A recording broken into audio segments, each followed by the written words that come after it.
नमस्कार, मैं हूँ डॉक्टर रोशनी टांग, आप सभी का स्वागत करती हूँ। ऐसा कहा जाता है कि ज्योतिष शास्त्र में ऐसी कोई भी समस्या नहीं जिसका समाधान ना हो। तो आज आपको बताऊंगी कि कौन से देवता की किस तरह से कौन सी पूजा करके आप सभी अपने मन रूपी इच्छाओं को बहुत जल्द पूरा कर सकते हैं। क्या आपको रात को अजीब और गरीब सपने आते हैं जिनसे आपको डर लगता है? क्या एक अजीब सी बेचैनी आपके मन में बनी रहती है?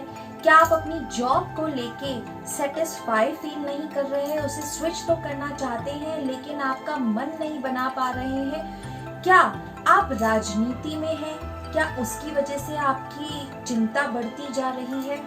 या फिर आपको लंबे समय से कोई बीमारी परेशान कर रही है? इन सभी समस्याओं के लिए भैरवनाथ जी का भैरव वटुक स्तोत्र का पाठ आप कर सकते हैं। इसके 108 बार पाठ करने से आपको इन सभी परेशानियों से निजात मिल सकती है। शनिवार से आप ये पाठ शुरू करें और अगले 7 शनिवार तक इसे जरूर से पाठ करें। क्या आपके घर में धन से संबंधित कोई परेशानी है? क्या आप माँ लक्ष्मी की कृपा पाना चाहते हैं और धन संबंधित परेशानियों से निजात चाहते हैं? तो आपके लिए श्री सूक्तम का पाठ बहुत ही उपयुक्त रहेगा। अगर कोई भी जातक श्री सूक्तम का 1100 बार पाठ करता है तो माँ लक्ष्मी की कृपा उस पर बनी रहना स्वाभाविक हो जाती है। आप श्री सूक्तम का पाठ किसी भी शुक्ल पक्ष के शुक्रवार के दिन शुरू कर सकते हैं। जैसे आपकी टाइम ड्यूरेशन हो उसी हिसाब से आप इसका पाठ कर सकते हैं। एक दिन में 1-2 जैसे भी आपको टाइम कन्वीनियंस हो आप इसको कर सकते हैं। लेकिन जैसे ही आपके 1100 पाठ कंप्लीट हो जाएंगे डेफिनेटली आपके काम बनते चले जाएंगे। हम सभी जानते हैं कि हमारे शास्त्र कहते हैं कि ऐसी कोई परेशानी नहीं जिसका समाधान श्रीमद् भागवत गीता में ना लिखा हो। तो श्रीमद् भागवत गीता का पाठ आप स्वयं भी कर सकते हैं, करवा भी सकते हैं।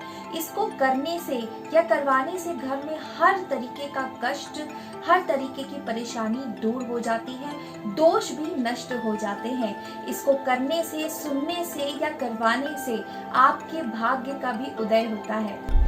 श्री अखंड रामचरित्र मानस तुलसीदास जी की इस रचना का पाठ करने में तकरीबन 20 से 25 घंटे लगते हैं।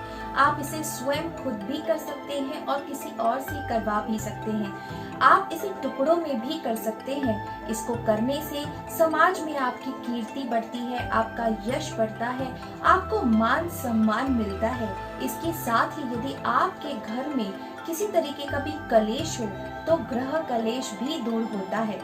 सुंदर कांड का पाठ हनुमान जी को प्रसन्न करने के लिए किया जाता है, लेकिन तुलसीदास जी की रचना रामचरित्र मानस में से ही इसे लिया गया है। ज्यादातर देखा जाता है कि शनि के प्रभावों को कम करने के लिए भी सुंदर कांड का पाठ बहुत ही उपयुक्त माना गया है। आपके घर में हर प्रकार के दोषों को भी ये पाठ दूर करता है। कलयुग में हनुमान चालीसा को जीवन का आधार बताया गया है, लेकिन जब कन्याएं अगर हनुमान चालीसा का पाठ करें तो पहले संकल्प लेके हनुमान जी को अपना भाई बनाएं, उसके बाद ही हनुमान चालीसा का पाठ करें। बहुत सारे लोग हनुमान चालीसा को अपने दैनिक जीवन में नित्य ही करते हैं, लेकिन क्या आप जानते हैं कि 41 दिन तक यदि संकल्प लेके 100 बार हनुमान चालीसा का पाठ किया जाए तो किसी भी मनोकामना को बहुत जल्द ही संपूर्ण किया जा सकता है। यदि आपका स्वास्थ्य निरंतर खराब रहता है तो ऐसी स्थिति में आप बजरंग बाण का स्वयं की सुरक्षा हेतु पाठ कर सकते हैं। इसके 52 पाठ के उपरांत यज्ञ करना बहुत ही विशेष लाभदायक होता है।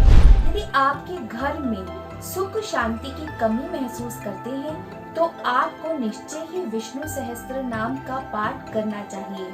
यदि आपके दाम्पत्य जीवन में मधुरता की कमी हो गई है या फिर आप पुत्र सुख चाहते हैं तो आपको निश्चय ही गोपाल सहस्त्र नाम का पाठ करना चाहिए। इसके साथ ही यदि आपको बिजनेस में कोई प्रॉब्लम है तो भी आपको गोपाल सहस्त्र नाम का पाठ बहुत ही राहत देगा। यदि आपके ऊपर शनि की 7.5 ढैया या महादशा चल रही है, ऐसी स्थिति में यदि आप शनि सहस्त्र नाम का पाठ करेंगे तो निश्चय ही आपको लाभ मिलेगा।